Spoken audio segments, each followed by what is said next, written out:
Welcome to The Explainer. Today, we're diving into Arundhati Roy's sprawling, powerful novel, The Ministry of Utmost Happiness. Now, this is a book that asks a pretty wild question.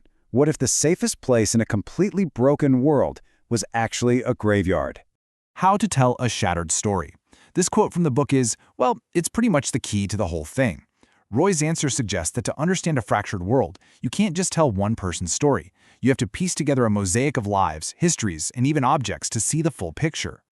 So yeah, that's the big question, right?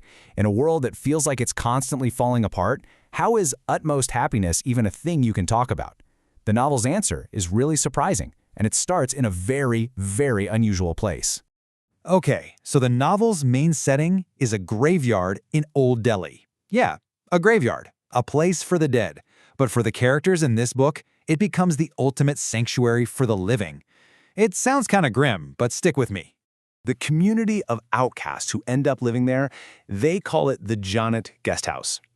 And Jannat, of course, is the Arabic word for paradise. And you know what? They are not being ironic. Not at all. They're actually trying to redefine what paradise can even be. So you've got this incredible contrast set up. On one side, there's the dunya. That's the violent, chaotic, everyday world outside the walls.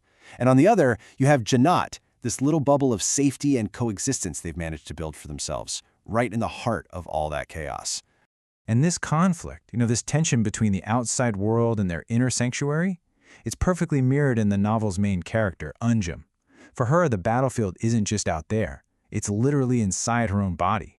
See, Anjum is born intersex, so she doesn't fit into the neat little boxes of male or female. And in a world that absolutely demands you pick a side, her very existence becomes an act of defiance. Her struggle to find a place to just be is really the soul of this novel. Now here's where it gets really fascinating. Anjum has this deep, deep desire to be a mother, something she can't do biologically. And this very personal longing echoes a much larger, national idea, the concept of Bharat Mata, or Mother India. The book forces you to ask, who are the true children of this mother, and who gets left out of the family portrait? So the book just brilliantly zooms out from the personal to the political, showing how these individual lives are completely tangled up in the turbulent story of modern India. And this story isn't happening in some fantasy land. No way.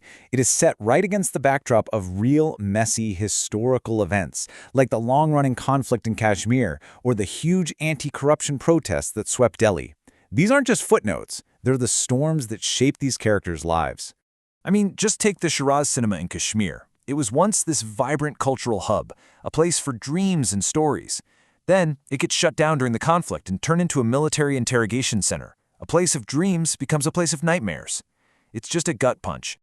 The book also captures that incredible, electric energy of the anti-corruption protests. For a moment, it really felt like a new, better India was actually possible, right?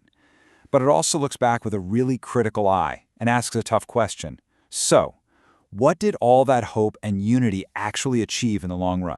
So if the big wide world is that broken, what do you even do? Well, the characters in this novel, they find their answer by basically turning their backs on the grand political stage and going back to the graveyard to build a new world of their very own. And the novel kind of offers this simple but incredibly powerful blueprint for creating paradise. It's not about big political movements. It's about the small, radical act of reclaiming a forgotten space, welcoming anyone and everyone who's been cast out, and building a family based on love, not just blood. And this new world they build? Wow. It isn't just diverse. It is literally made of diversity. Hijras, activists, artists, even abandoned animals.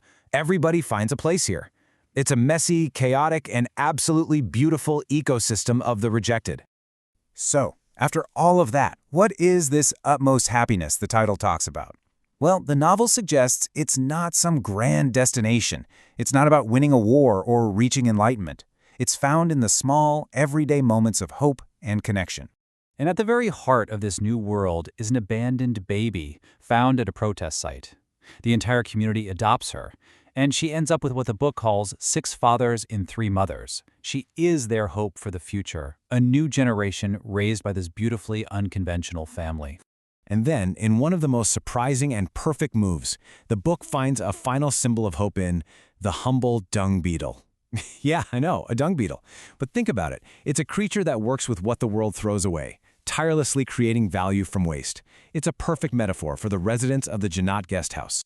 In the end, the novel leaves us with this powerful question to chew on. In a world that feels increasingly shattered, where do we find our hope?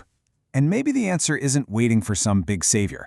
Maybe it's in the quiet, radical act of building our own small pockets of paradise, right in the graveyards of a broken world.